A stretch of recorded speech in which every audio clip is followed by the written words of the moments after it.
Okay, so let's take a look at this next group of writers here.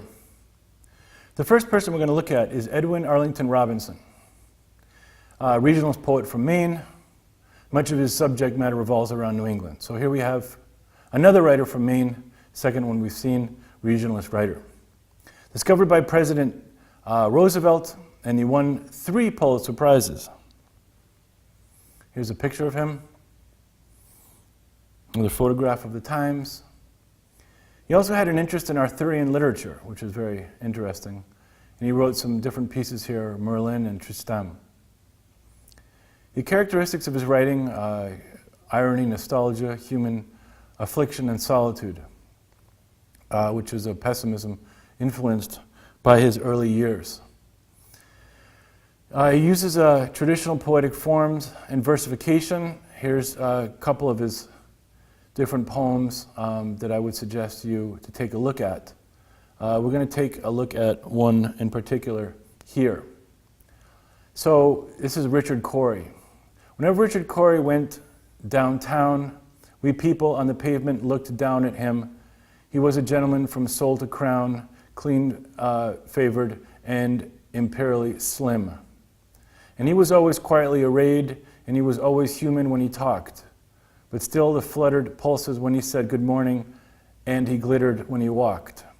So one of the things you need to look at with these poems, and they're going to ask you in the CLEP test, are rhyme schemes. So you'll get a bunch of, will it be A, A, B, B, C, C, D, D, or will it be A, B, A, B, A, B, or will it be A, B? They'll give you a couple of different options there on the multiple choice. But here you could see town, crown, him, slim on the first verse rhyme. So this would be A, B, A, B. You see that? And if you continued it, arrayed and said, arrayed, said, those would kind of a forced rhyme. Talked and walked, you could see those also rhyme. So think about that. And moving on with the same poem here, continuing it here, we could see, and he was rich, yes, richer than a king, and admirably schooled in every grace. In fine, we thought that he was everything to make us wish that we were in his place. So on we worked and waited for the light and went without the meat and cursed the bread. And Richard Cory, one calm summer night, went home and put a bullet through his head. So reflection once again on his own the pessimism that's maybe reflected on his own biography there. But you see the different classes here again. That's the lower class or the not privileged class. Oh, we wish he had what he had. But in the end, he took his own life. Something to ponder there. Next, we have Theodore Dreiser here, novelist and journalist. Many of his novels take place in Chicago. So please note that we have a regionalist writer here from Chicago. And here is a photograph of him, stately gentleman. So he's mainly a naturalist writer. Like we said before with naturalist writers, his characters don't understand that they can't control their situation. There's no morality for a catalyst for change, and the tragic outcome is common. We've seen at the beginning of this whole section here on realism and naturalism, people don't understand their situation and they don't know what to do to get out of it. Sister Carrie, one of the books he wrote here, a country girl moves to Chicago and falls for different men that in turn are seduced by her beauty.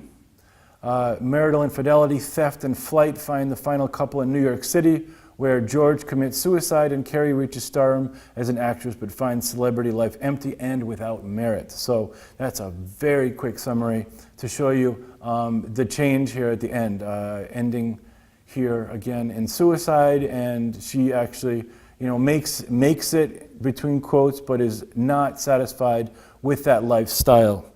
Other things here in this particular work, Sister Carrie, inspired by family events. It contrasts the Victorian style that advocated morality and social norms. So if, you look at the Victorian British style, and you can see that once again we've got this contrast that we saw in James before, brought out here.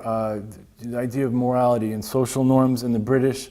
Not really particularly explicit in this, but you could see the American style would be different from that. There's a focus on human vices and instincts, but once again the objectivity of the author of not judging this because it's objective and it's supposed to be realist in this sense.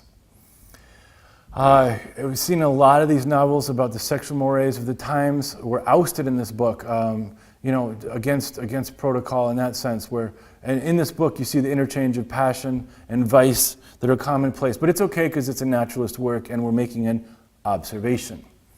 The American Tragedy, the name of the book sets the tone. Clyde Griffith wants to pursue his financial and personal dreams, but finds his pregnant girlfriend as impediment, so he kills her, and in the end is caught. So you can see once again, another observation on this. The American dream is not going to happen because of personal choices. It's another novel that explores sexuality and avarice.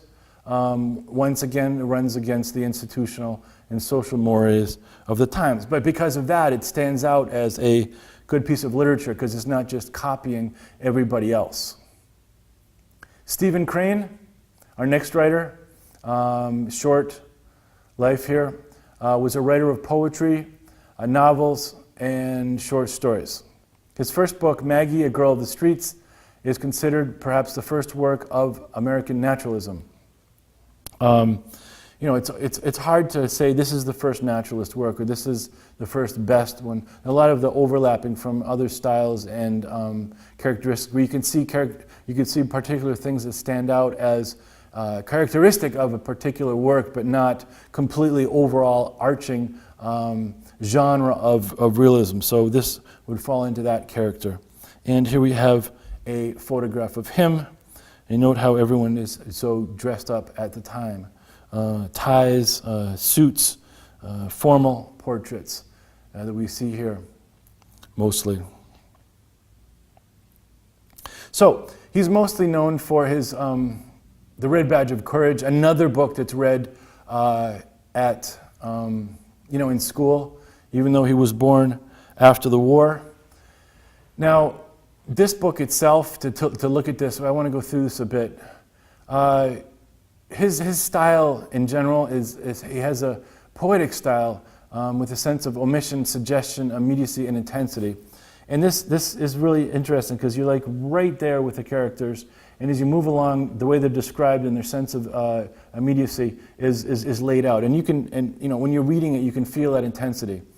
But this is also, in this sense, the use of everyday speech and dialogue, copying the vernacular, regional, colloquial accents of the characters is important as another characteristic of naturalism or of realism and of regionalist writers. So in The Red Badge of Courage, just to break down a bit the plot, we've got Henry Fleming is a Union soldier in the Civil War. He's not too sure if he will fight or flee when at war. He fights in the first battle but runs away in the second one.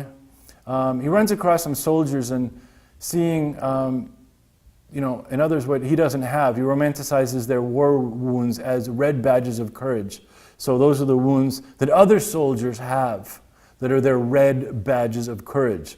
And thus, we have the title for the book. So in the turmoil, he's hit over the head and gets his own badge, which is in retreat, not in battle, the irony of that. But decisively fights in the end, but to us, the readers, are trying to speculate at the end on his true character.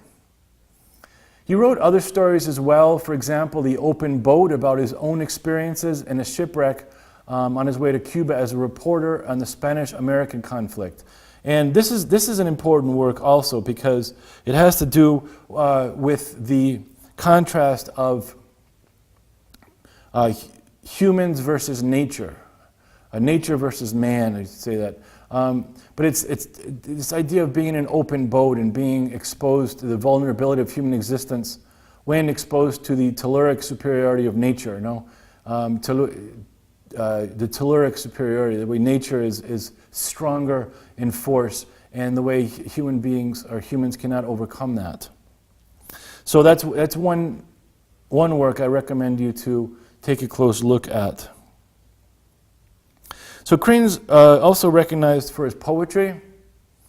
He's got Black Riders and Other Lines of War of a Kind. So this is, you could see here we're moving into more, like as we saw with Whitman here, free verse, no titles, rhyme or meter. A lot very avant-garde in this sense, and moving away from traditional form. Although, as we've seen, and we will see also in the future, some later on in this course, some writers, even though there are a lot of changes that are happening, they still choose to keep the traditional form. So in his poetry, there's a mix of stanzas and refrains that contain dramatic narration, allegory, and change in voice. Here's an example of what we're looking at. Black riders came from the sea. So you could see here, black riders came from the sea. There was a clang and clang of spears and shield, and clash of hoof and heel, wild shouts, and the wave of hair, and the rush of the wind, thus the ride of sin. If you look at that, there is a little bit of rhyme, but it's not consistent. Look at the different style of, different size of the verses, and the use of punctuation here also. Not as radical as Emily Dickinson, but definitely not as tied into tradition as some of the other writers that we've seen. Our next writer here is Paul Laurence Dunbar. Now I want to take a look at him. He's one of the first African American writers to have a reputation abroad. And what's curious about that, his lyrics for the musical In Dahomey was the first African American musical on Broadway. So it's kind of interesting to see as we're overlapping here into the writing here of theater to music to poetry to different types of genres that overlap and how they influence themselves and each other. And here we have a picture of him, a photo of him. Also, very stately character, formal dress, another portrait. He's known for his ability to write in different dialects. And I want to take a look at this because I mentioned the importance of this whole idea of colloquialisms and regional dialects. So he wrote in the African American dialect of the antebellum South and the Midwestern dialect as well as conventional English. So like I said before, some people chose to write in one way or another, but this is very interesting because he was able to write in both, and I'm going to show you examples of both of those. Life cut short probably would have written a lot more and given us more works to enjoy. But examples of his different styles can be seen in two poems, When Melindy Sings and The Debt. So let's take a look at this for a sec here. When Melindy Sings, we have here, check out the way this is, go away and quit that noise, Miss Lucy, put that music book away, what's the use to keep on trying if you practice till you're gray. So you could see that there. And this continues on this page here with the same poem. Easy enough for folk to holler, looking at these lines and dots, when they ain't no one can sense it, and the tune comes in spots. So yeah, to read this, you're perhaps not used to reading this with speed because you have to slow down, and a lot of the sounds are written out the way they would be as they're spoken. But that is an interesting work to compare to this particular work here that he has in The Debt. So notice the difference in form here. So the first stanza here. This is the debt I pay, just for one riotous day, years of regret and grief, sorrow without relief. So you could see here he's got a more traditional rhyme, absolute contrast from before, but these two works here show the diversity that he had as a writer. Our next writer we're going to look at here is Willa Cather. Wrote short stories and novels, and worked as a journalist in McClure's and Home Monthly. Once again, somebody that's connected to the publications. And here we've got a regal picture of her sitting down here in another portrait photograph. Now, she's not, doesn't share all the characteristics of a realist, but she's definitely noticed for her realist and regionalist tendencies of writing on Nebraska and the Midwest expansion. So here we are, Nebraska. So this is a new region here that we're writing about. She writes about the experience of particularly women in the American frontier.